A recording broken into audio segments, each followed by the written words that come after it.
ഇവിടെ കണ്ട ആദ്യത്തെ ദിവസം നഷ്ടം 4500 രൂപ. ഇതൊക്കെ കണക്കൂട്ടി വെച്ചതായിരിക്കും. നിനക്ക് എന്നെ ഇഷ്ടമായിരുന്നു അന്നേരം? ഇഷ്ടം പറയാൻ പറ്റൂലടാ. ഇപ്പെങ്കിലും ഒന്ന് പറഞ്ഞുകൂടായിരുന്നു എനിക്ക്? ഇല്ല. ഫസ്റ്റ് വാലന്റൈൻസ് ഡേയിൽ നമുക്കൊരു ദുരന്തം ഉണ്ടായി. കുറെ ഫ്രണ്ട്സുമാരുണ്ടല്ലോ മറ്റേ വെന മുറ്റിച്ചു കൊടുക്കാൻ. ചേട്ടനെ ഇഷ്ടമായി, പക്ഷേങ്കില് ഹൈറ്റ് കുറവല്ലേ. മുഴുവൻ 150 സ്റ്റാഫുള്ള ഓഫീസിൽ മുഴുവൻ അറിയാം മിഥുൻ സാർ ഇന്ന് പെണ്ണ് കാണാൻ പോകുന്നത്. തിരിച്ചു വന്ന് വാതിൽ തുറന്നു നോക്കുമ്പോലേ ഫുള്ളൊരു പുക. ഇനി എന്തായാലും ഈ ലൈഫ് ഒരുമിച്ചിട്ട് സ്പെൻഡ് ചെയ്യാം. ഇല്ല ഇല്ല ഇല്ല.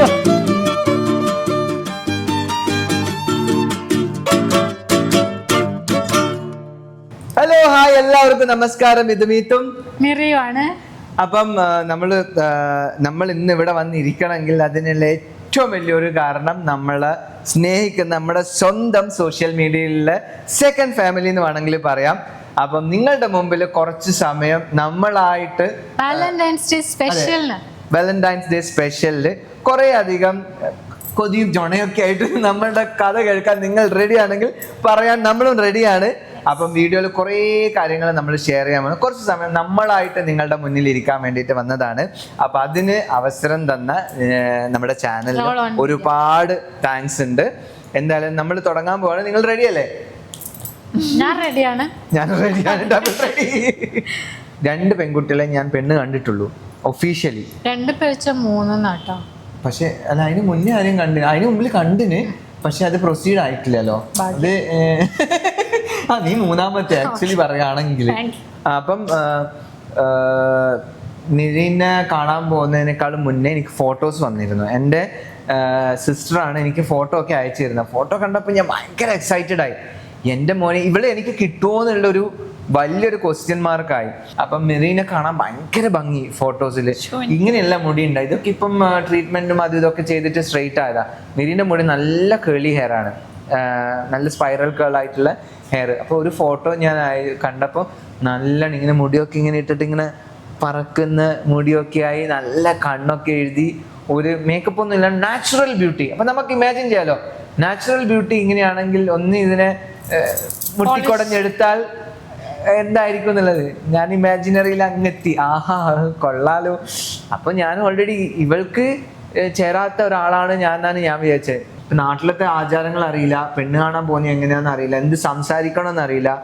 നാട്ടിലൊക്കെ പോകുമ്പോൾ ഒന്നിക്കൽ ഫ്രണ്ട്സ് ഉണ്ടാവും, അല്ലെങ്കിൽ ഫാമിലീസ് റിലേറ്റീവ്സ് ഒക്കെ ഉണ്ടാവില്ല പെണ്ണ്. ഇപ്പൊ പോയി കഴിഞ്ഞാൽ അങ്ങനെ ആദ്യം സംസാരിക്കുവോ, കൈ പിടിക്കുവോ, അല്ലെങ്കിൽ കൈ പിടിച്ചിട്ടാണോ സംസാരിക്കുക, ഹായ് ആണോ പറയുക, അല്ലെങ്കിൽ പേര് ചോദിക്കുകയാണോ പറയുക.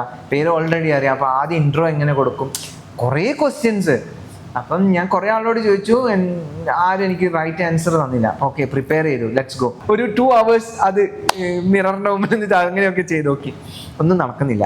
അപ്പൊ പിന്നെ കരൺ ജോഹർ മൂവിയിലെ പോലെ തന്നെ മിരി പറഞ്ഞ പോലെ തന്നെ Padayappa full blazer, black colour അല്ലേ, ബ്ലാക്ക് കളർ ബ്ലേസർ. ടൈ ഇട്ടിട്ടുണ്ടായിരുന്നോ? Blazer, white shirt and black pant, full executive look. കയ്യിലൊരു ബൊക്കെ, ഒരു ബൊക്കെ ചോക്ലേറ്റ് ഉണ്ടായിരുന്നു, ഡയറി മിൽക്കിന്റെ 2 ചോക്ലേറ്റ്.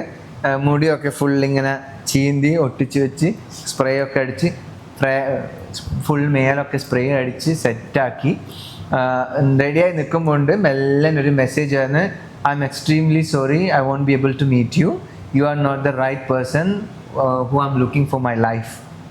ടപ്പേ 14ാമത്തെ നിലയിൽ തലകുത്തി താഴെ വീണ പൂച്ചേൻ്റെ അവസ്ഥയായിപ്പോയി എന്ന്. ഇത് കണ്ടുമില്ല. ഓഫീസിൽ മുഴുവൻ 150 സ്റ്റാഫുള്ള ഓഫീസിൽ മുഴുവൻ അറിയാം മിഥുൻ സാർ ഇന്ന് പെണ്ണ് കാണാൻ പോകുന്നത്. എന്നിട്ട് ബൊക്കയും പിടിച്ചിട്ട് ഇങ്ങനെ കബി ഖുഷി കബി ഗം. അപ്പഴ് മെയിൽ ഈഗോ അങ്ങ് തലയിൽ കയറി. അത്ര കഴിവുകൾ പറ്റൂലല്ലോ, ഞാൻ വിട്ടുകൊടുക്കൂല. ഞാൻ അങ്ങനെ ഒരു കാര്യത്തിൽ തുനിഞ്ഞിറങ്ങിക്കഴിഞ്ഞ പിന്നെ അതിന്റെ സക്സസ് കാണാണ്ട് ഞാൻ വിടൂല. അപ്പൊ ഞാനിവിടെ പെണ്ണ് കണ്ടാൽ എങ്ങനെ സംസാരിക്കണം എന്നുള്ള റിസർച്ച് നടത്തിക്കൊണ്ടിരിക്കുമ്പോ ഇയാള് പോയിട്ട് ഫേസ്ബുക്കിൽ ഇയാൾ എങ്ങനെയാന്ന് റിസർച്ച് നടത്തിയിട്ട് ഫേസ്ബുക്കിൽ ഞാൻ പബ്ബിൽ പോയപ്പോ എടുത്ത ഫോട്ടോ, മലേഷ്യയിൽ പോയ ഫോട്ടോ, തായ്ലൻഡിൽ പോയ ഫോട്ടോ ഒക്കെ എടുത്തിട്ട് കളറൊക്കെ ഇട്ട് മറ്റേ ഡ്രസ്സൊക്കെ ഇട്ട് ഇങ്ങനെ ലാവിഷായി നിന്ന് ഇങ്ങനെ സ്വിമ്മിംഗ് പൂളൊക്കെ നിന്ന ഫോട്ടോ ഇട്ടിട്ട് കണ്ടിട്ട് ഇങ്ങനെ ഓൾറെഡി ജഡ്ജ്മെന്റൽ ആയി കഴിഞ്ഞു. ഫ്രീക്കനാണ്, ചീറ്റ് ചെയ്യപ്പെടും. അപ്പം കുറെ ഫ്രണ്ട്സുമാരുണ്ടല്ലോ മറ്റേ വെന മുറ്റിച്ചു കൊടുക്കാൻ കുത്തി കൊടുത്തിട്ടുണ്ട്. ഇവൻ ആള് സാധനമാണ്, നിന്നെ പറ്റിച്ചിട്ട് പോകും. ബാംഗ്ലൂർ ചെക്കനാണ്, ഇവിടെ തന്നെ പെണ്ണ് കണ്ട് രണ്ടാമത്തെ ദിവസം എന്തെങ്കിലും സെറ്റപ്പ് ആക്കി നിന്നെ മോശമാക്കും അങ്ങനെയൊക്കെ. അയ്യോ എന്തൊക്കെ പറഞ്ഞു ഏൽപ്പിച്ചേ. എന്നിട്ട് പിന്നെ അതൊക്കെ കൊണ്ട് ഇവള് പറഞ്ഞ് എന്നെ എല്ലാവരും ബ്ലോക്ക് ചെയ്തു. ഫേസ്ബുക്ക് ബ്ലോക്കായി, വാട്സപ്പ് ബ്ലോക്കാക്കി, കമ്മ്യൂണിക്കേറ്റ് ചെയ്യാൻ പറ്റുന്നില്ല. അപ്പോൾ കൺവിൻസ് ചെയ്യണ്ടേ. അപ്പം അനിയത്തിനെ വിളിച്ച് ഞാൻ പറഞ്ഞു എന്തായാലും എനിക്കറിയില്ല, അവളോട് വന്ന് എന്നെ കാണാൻ പറയും, ഇല്ലെങ്കിൽ ഞാൻ അവളുടെ ഓഫീസിൽ പോയിട്ട് അവളെ കണ്ടിട്ട് ഞാൻ വരും. അതിനുള്ള ധൈര്യമൊന്നും എനിക്ക് ഉണ്ടായിട്ടില്ല. എന്നാലും നമ്മളങ്ങ് എറിഞ്ഞു കൊടുത്താലല്ലേ കുറെ പിടിക്കുള്ളൂ. അപ്പം അനിയത്തി വിളിച്ച് പറഞ്ഞു, അനിയത്തി പറഞ്ഞു ഓക്കെ നീ അറ്റ്ലീസ്റ്റ് ഒന്ന് പോയി കാണ്, പിന്നത്തെ കാര്യം പിന്നെയല്ലേ. ഓക്കെ കാണാം. അപ്പം okay you can come sharp 5 o'clock I will be there എന്നൊക്കെ പറഞ്ഞിട്ട് മെസ്സേജ്. അപ്പം ഞാൻ കഫേ കോഫി ഡേയിൽ ഇന്ദിരാനഗറിൽ പോയി മെയിൻ ഡോറിൻ്റെ അടുത്ത് നിന്നിട്ട് ഇത്രയും സുന്ദരിയായ സൽസ്വഭാവിയായ ആ ഒരു മലയാളി തനിമയുള്ള കുട്ടീനെ ഇങ്ങനെ നോക്കുക. ഇവിടെ നോക്കി ഇവിടെ നോക്കി ഇവിടെ നോക്കി, എവിടെയും കാണുന്നില്ല അത്രയും സുന്ദരിയായ ഒരു കുട്ടീനെ. കുറേ വേറെ ആൾക്കാരവിടെ ഇരിക്കുന്നുണ്ട്. അപ്പം ഇത് വന്നില്ലേ, വിളിച്ചു നോക്കി, hi where are you, I'm here in the കോർണറിൽ ഉണ്ട് എന്നൊക്കെ പറഞ്ഞിട്ട് അങ്ങനെ നോക്കി. അതല്ല അതല്ല അതാണോ ഇതാണോ ഇങ്ങനെ. അപ്പൊ പറഞ്ഞു ഇതാണോ, ആ അപ്പൊ പിന്നെ മറ്റേ മ്യൂസിക് കറണ്ട് ഇത്ര സമയം ഇങ്ങനെ പിടിച്ച ബൊക്കെ ടപ്പേന്നിട്ട് താഴെ. അയ്യോ വരണ്ടായിരുന്നല്ലോ. ഇവളാണ് ഇത്ര ജാടിട്ടത്, പരമനാറി. വീഡിയോ കോൾ ചെയ്താൽ മതിയായിരുന്നു. ഇവള് വന്നൊരു കോലം കാണണമായിരുന്നു. അപ്പം പോയി സംസാരിച്ചു. ഞാനൊരു ഡബിൾ സോൺ എന്ന് പറഞ്ഞിട്ട് എൻ്റെ ഫേവറേറ്റ് ഡ്രിങ്ക് ഉണ്ട്, 350 രൂപ. അതിന് 2 എണ്ണം മേടിച്ചു, 700 രൂപ. എന്നിട്ട് വാങ്ങിച്ചു കൊടുത്തേനും പറയാ ഐ എം സോ സോറി, ഞാൻ കോഫി കുടിക്കാറില്ല. പെണ്ണ് കാണാൻ പോയതല്ലേ, ഓക്കെ വേണ്ട അതും കൂടി ഞാനെടുത്ത് കുടിക്കാൻ പറ്റുമോ. 350 രൂപ പോയതിൻ്റെ വിഷമത്തിൽ ഞാനിങ്ങനെ ഇരിക്കുക. 600 രൂപയുടെ ബൊക്കെ, 250 രൂപയുടെ ഡയറി മിൽക്ക്, എല്ലാം കൂടി ഒരു 1500 രൂപ ചെലവായല്ലോ.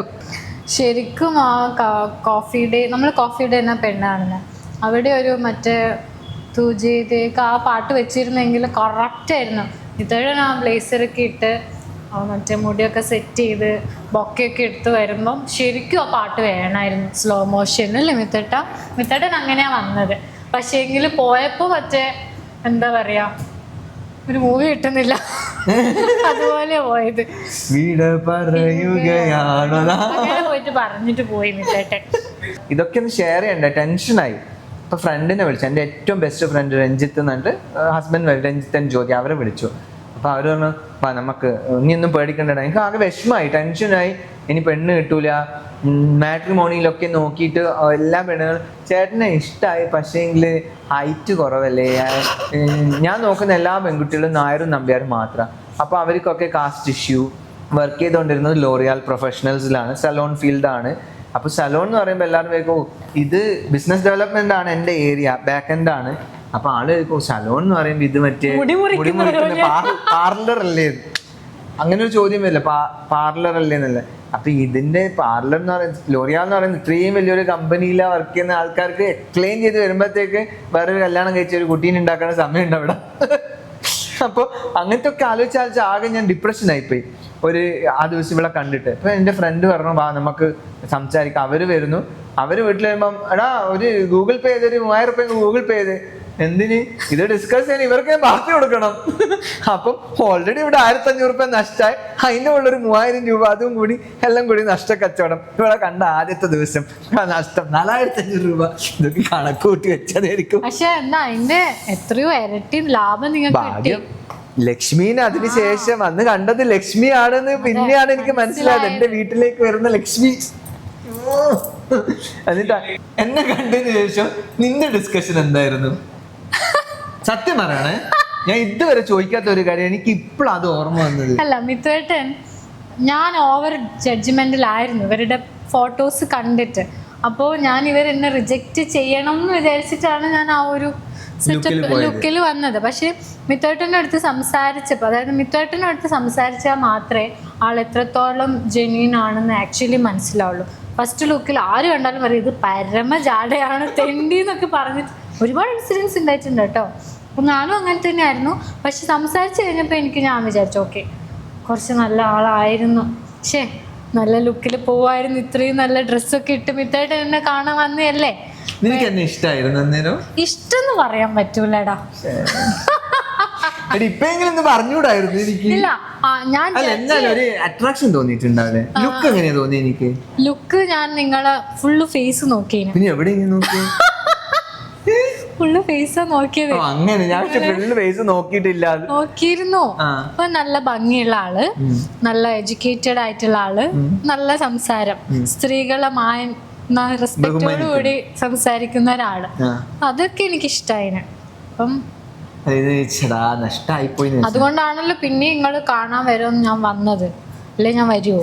എന്നിട്ട് നമ്മള് രണ്ടാമത്തെ ഒരു മീറ്റ് ഞാൻ ഫ്രണ്ട്സിനെ വിളിച്ചു, അവർക്ക് പാർട്ടിയൊക്കെ കൊടുത്ത് അവര് കൺവിൻസ് ചെയ്തു. അപ്പൊ എന്റെ ഫ്രണ്ട് പറഞ്ഞു, എടാ നീ ചിലപ്പം കണ്ടിട്ട് അങ്ങനെ ആയതായിരിക്കും, നമ്മളൊന്ന് കണ്ടു നോക്കട്ടെ, നീ പിന്നെ വെറും പൊട്ടനാണല്ലോ എന്നും പറഞ്ഞാളി, നമ്മളൊന്ന് കണ്ട്.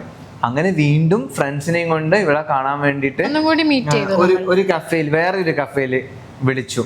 അപ്പം വന്ന് ഞാനും മിറിയും ഇങ്ങനെ അപ്പുറം ഇപ്പുറം ഇരിക്കുന്നത്, അവിടെ ദൂരത്ത് കോർണറിൽ. എനിക്ക് മനസ്സിലായില്ല, ഞാൻ ഇവരെന്താടാ നമ്മളിങ്ങനെ നോക്കുന്നേ, ദൂരത്ത് ഇവരിങ്ങനെ നമ്മളെ വീക്ഷിക്കുക, നമ്മൾ സംസാരിക്കുന്നത്. പിന്നെയാണ് മനസ്സിലായത് ഇവര് ഫ്രണ്ട്സ് ആണ്. സംസാരിച്ച് കഴിഞ്ഞപ്പോ പോയി ഷേക്കാൻ്റെ കൊടുക്കുന്നു, സംസാരിക്കുന്നു. അപ്പൊ ഇവരെന്നെ കാണാൻ വന്നത്, എന്നെ ജഡ്ജ് ചെയ്യാൻ വന്നതാ. അപ്പൊ എന്റെ ഫ്രണ്ട് പറഞ്ഞു, എടാ നല്ല കുട്ടിയാണെടാ, നിനക്ക് ചേരും, മോഡേൺ അല്ലാത്തൊന്നും നീ നോക്കണ്ട, അതൊക്കെ നമുക്ക് ഇങ്ങനെ മാറ്റിയെടുക്കാൻ പറ്റുന്നതേ ഉള്ളൂ, പക്ഷെ നല്ല നല്ല ക്യാരക്ടർ ഇഷ്ടം അവർക്ക് എന്നെയാ. പക്ഷെ എനിക്കൊരു ആഗ്രഹമുണ്ട്, മിറിക്ക് എന്നെ ഇഷ്ടമായി എന്നുള്ളത് അതൊന്ന് എങ്ങനെ എക്സ്പ്രസ് ചെയ്തിട്ട് എന്നോട് ഇപ്പൊ ചോദിക്കാൻ. നിങ്ങളുടെ അടുത്ത് ചോദിക്കണം, കല്യാണം കഴിക്കും. അയ്യോ പിടിച്ചോ? ഞാൻ പിന്നെ പിടിച്ചോളൂ. മിത്തേട്ടാ, എനിക്കൊരു കാര്യം പറയാനുണ്ടായിരുന്നു. ഞാൻ ആക്ച്വലി നിങ്ങളെ കണ്ടപ്പോൾ വിചാരിച്ചു ഭയങ്കര ഫ്രീക്കനായിരിക്കുമെന്ന്. പക്ഷെ ഈ സംസാരിച്ച് കഴിഞ്ഞപ്പോൾ എനിക്കൊരു കാര്യം മനസ്സിലായി, ആള് നല്ല ജെന്യൂനാന്ന് മനസ്സിലായി. അതുകൊണ്ട് എന്നെ കല്യാണം കഴിക്കുമോ? അവിടെ എത്തുമ്പോഴത്തേക്കും തൊണ്ടയിൽ അമ്പഴങ്ങി ആയിപ്പോയോ? ഇല്ല, ശരിക്കും ചോദിക്കും. ഓക്കെ, അപ്പോൾ നമുക്കിനി എന്തായാലും ഈ ലൈഫ് ഒരുമിച്ചിട്ട് സ്പെൻഡ് ചെയ്യാം. ഇല്ല ഇല്ല ഇല്ല, അങ്ങനെ ഒരു ഓപ്ഷൻ ഉണ്ടായിരുന്നെങ്കിൽ. കല്യാണത്തിന് മുന്നേ വിത്തോട്ട് ഭയങ്കര സർപ്രൈസിങ് ആയിരുന്നു കേട്ടോ, ഞാൻ മറക്കില്ല. വിത്തോട്ട് എന്നെ കല്യാണത്തിന് മുന്നേ എനിക്കൊരു ബർത്ത്ഡേ സെലിബ്രേഷൻ തന്നു. ഓക്കെ, വീട്ടിൽ വാ, നമുക്കൊന്ന് സെലിബ്രേറ്റ് ചെയ്യാം, കേക്കൊക്കെ കട്ട് ചെയ്യാം. അപ്പൊ കേക്കൊക്കെ കട്ട് ചെയ്ത് ഫുള്ള് കാൻഡിൽസ് കത്തിച്ച് വെച്ചിട്ടാണ്. ലൈറ്റ് ആയിട്ട് പറയില്ല, എത്ര ഹെവി ആയിട്ട് ഞാൻ ചെയ്തത്. ഇങ്ങനെ അങ്ങ് പറയാ. വിത്തോട്ട് എപ്പോഴും ബോളിവുഡ് ഫിലിമാട്ടോ ഫോളോ ചെയ്യുക. അപ്പൊ അതിന്റെ രീതിയിൽ ഒന്ന് ഇമാജിനേഷൻ ചെയ്യണേ പ്ലീസ്. അപ്പൊ മിത്തായിട്ട് ഫുള്ള് കാൻഡിലൊക്കെ കത്തിച്ച് വെച്ച് അതൊരു തമാശ. മനുഷ്യന് സർപ്രൈസ് തരാം. പിന്നെ ആ ലെവലിൽ നമ്മൾ കരൺ ജോഹർ മൂവിയിലൊക്കെ കാണുന്ന പോലെ ഫുൾ കേർട്ടൻസ് ഒക്കെ ഇട്ട് ബലൂണൊക്കെ വെച്ച് ഫുൾ നല്ല എക്സ്പെൻസീവ് ആയിട്ടുള്ള ഫ്ലവേഴ്സ് ഡെക്കറേഷനും ടെഡി ബിയറും ഷാമ്പ്യനും ഗ്ലാസും കാൻഡിൽസ് ഒക്കെ കത്തിച്ചിട്ട് സർപ്രൈസ് കൊടുക്കാൻ വേണ്ടിയിട്ട് മെറി പറയുമ്പോൾ എന്നുള്ള പോലെ ആയിപ്പോ. അവിടെ ഞാൻ പറയുന്നത് മെറീനെ കണ്ണൊക്കെ പൊത്തി ഡോറിങ്ങനെ തുറക്കുന്നു, അകത്ത് കയറുമ്പോൾ full candles, full flower bouquet, പിന്നെ ഷാമ്പ്യൻ്റെ 2 ഷാമ്പ്യൻ ഫ്ലൂട്ട് ഗ്ലാസ്സസ്, അതിന് നടുക്കൊരു ബ്രൂട്ട് വെച്ചിരിക്കുന്നത്, എല്ലാം കേക്ക് എല്ലാം കട്ട് ചെയ്തു.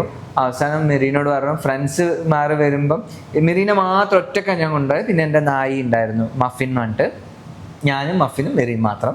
അപ്പം ഈ കേക്കൊക്കെ കട്ട് ചെയ്തപ്പം ഫ്രണ്ട്സ് വിളിച്ചു. അപ്പോൾ പറഞ്ഞു, നിങ്ങൾക്കുള്ള ട്രീറ്റ് നമുക്ക് പുറത്തുനിന്ന് കൊടുക്കാം. അപ്പം കല്യാണത്തിന് മുമ്പേ അല്ലേ, ഞാൻ വിചാരിച്ചു റൂമിലൊക്കെ കൊണ്ടുപോയി കേക്കെല്ലാം മുറിച്ച് ഒരു സർപ്രൈസ് കിസ്സൊക്കെ കൊടുക്കാന്നാണ്, ആരും വേണ്ടെന്നൊക്കെ വിചാരിച്ച.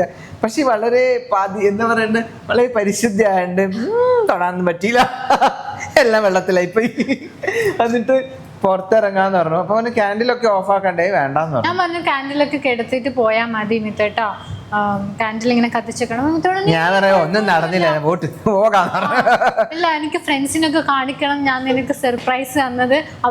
അവര് വരുമ്പം നമ്മളിവിടെ വരുമല്ലോ, അപ്പോൾ അവിടെ എന്തായാലും താഴത്തേക്ക് പോകില്ല, മറ്റേ സ്റ്റീലിൻ്റെ ഉണ്ട് എന്നൊക്കെ പറഞ്ഞിട്ട് അതേപോലെ നമ്മൾ റൂമിൽ നിന്ന് ഇറങ്ങിപ്പോയി. പുറത്തുനിന്ന് ഫുഡൊക്കെ കഴിച്ച് നമ്മളെല്ലാവരും ഒരുമിച്ചിട്ട് തിരിച്ചു വന്നു വാതിൽ തുറന്നു നോക്കുമ്പോലേ എന്നിട്ടൊരു പുക, വീട് മൊത്തം കത്തി, ഫുള്ള് കത്തിയിട്ട് നോക്കുമ്പില്ലേ വീട് ഉള്ളൊന്നും കാണുന്നില്ല, അതിൻ്റെ ഉള്ളിൽ നിറച്ച് കറുത്ത പുകയില്ലേ.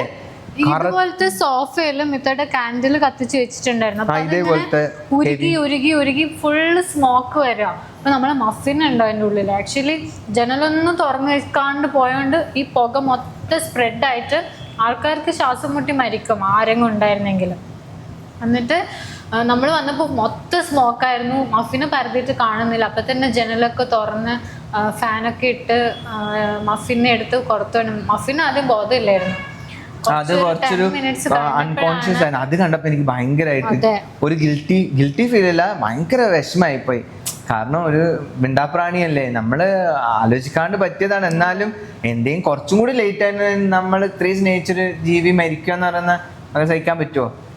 അവനെ എടുത്ത് പുറത്തു പോയി. ആദ്യം അതാ ചെയ്ത, അവന് മുഖമൊക്കെ കഴുകി അവനൊന്ന് കുറച്ച് മസാജൊക്കെ ചെയ്ത് അവനൊന്ന് റിലാക്സ് ചെയ്തിട്ടാണ് അകത്ത് വന്ന് നോക്കുമ്പോൾ സോഫയൊക്കെ ഇങ്ങനെ ഞാൻ പോട്ടെ ഇങ്ങനെ കത്തിക്കൊണ്ടിരിക്കുകയാണ്.